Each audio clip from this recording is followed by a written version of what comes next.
Productivity and achievement, take two. If you end up having something to contribute to the conversation, some thoughts, comments, or a question, please feel free to comment down below and I'll get back to you soon. And if you end up finding this topic interesting, please smash the like button. So I feel like my video early on productivity and achievement, I sort of was rambling a little bit, but um, in this very productivity and achievement um, centered culture or society we live in these days, there's obviously things that we can take a look at and how to be more productive and achieve more in less time.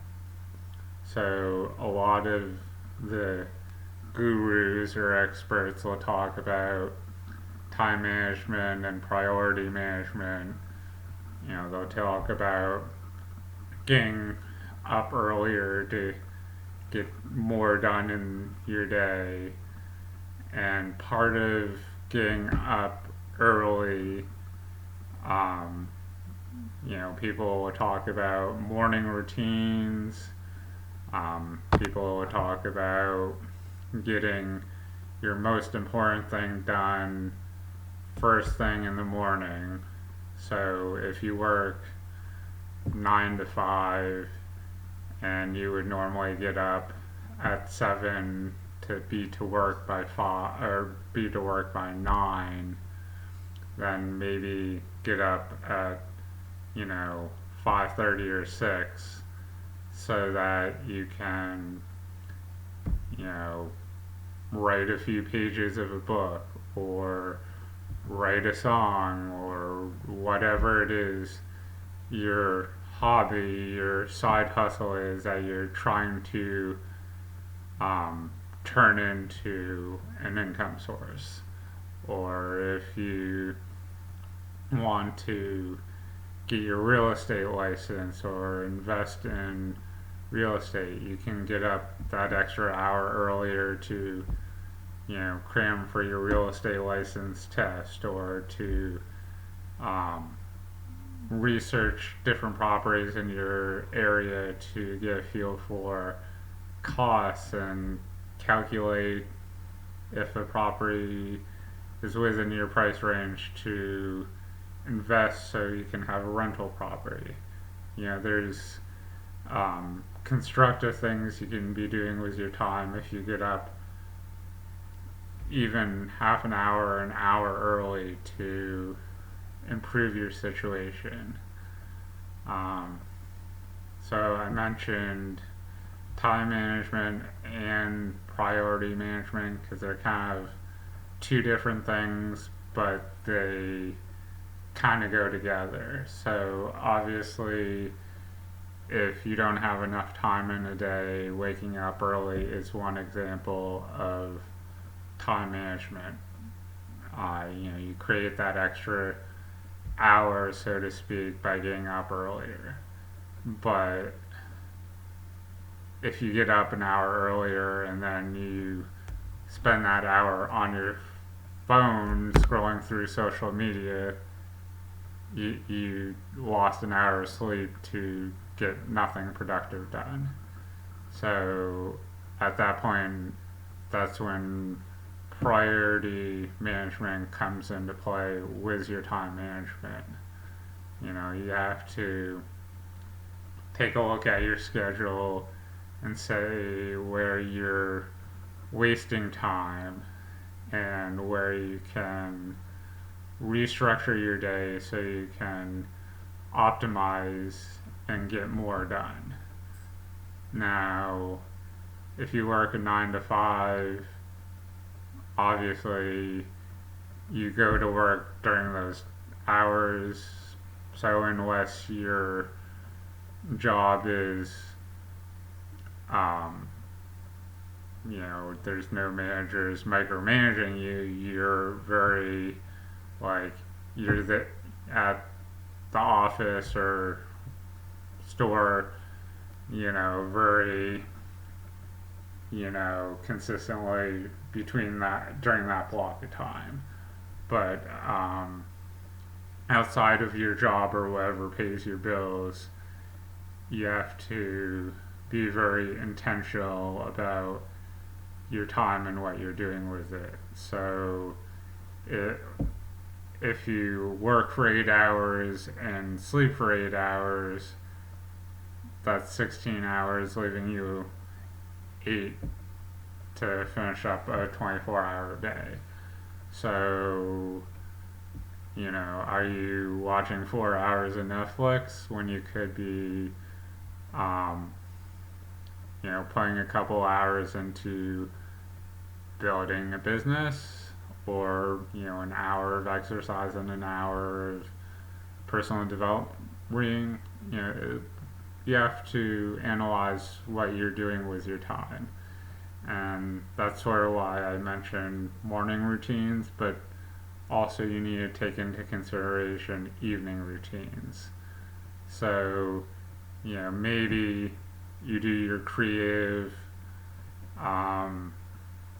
stuff, like YouTube videos in the morning, or writing for a book, or whatever your high priority task is. You do that first so that the distractions of the day don't get in the way.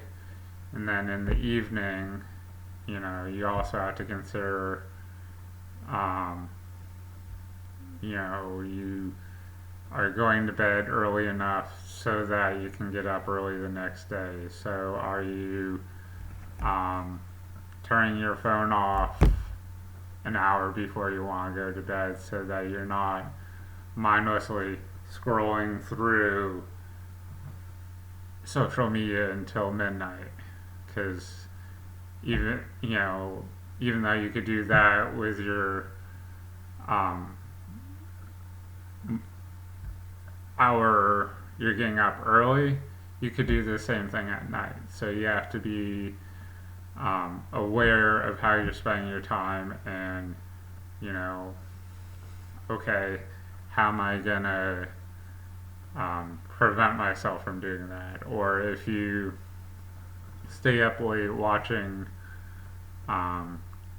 TV, maybe turn the TV off earlier so you can go read a book before you go to bed. And I know some people get tired and their eyes get heavy reading, so maybe that's a good way to get yourself tired earlier so you can get to bed at a reasonable time and then get good quality sleep.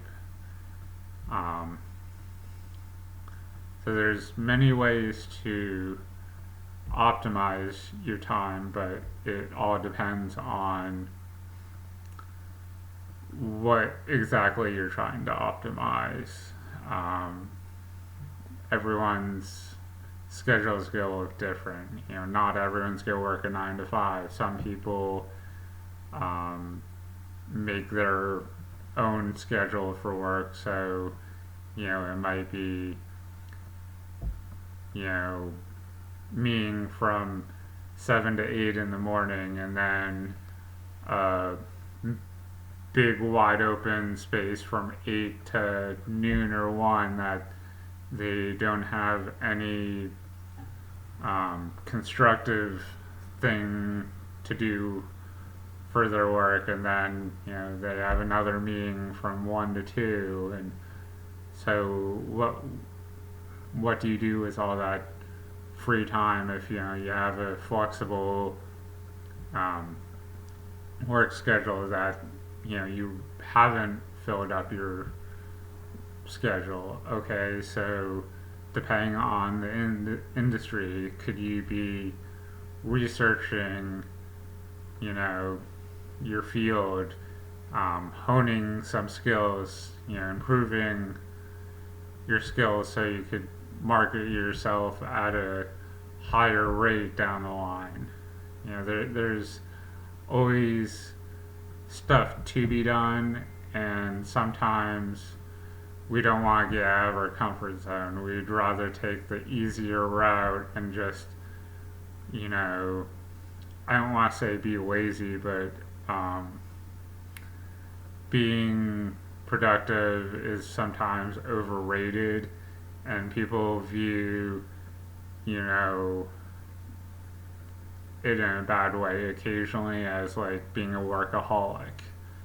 You know, even if you only put in 40 hours a week, if you're working harder than some of your peers, you'll get branded a workaholic. And, you know, it might not be that you're a workaholic, you might just have a strong work ethic. So, you know, like, look at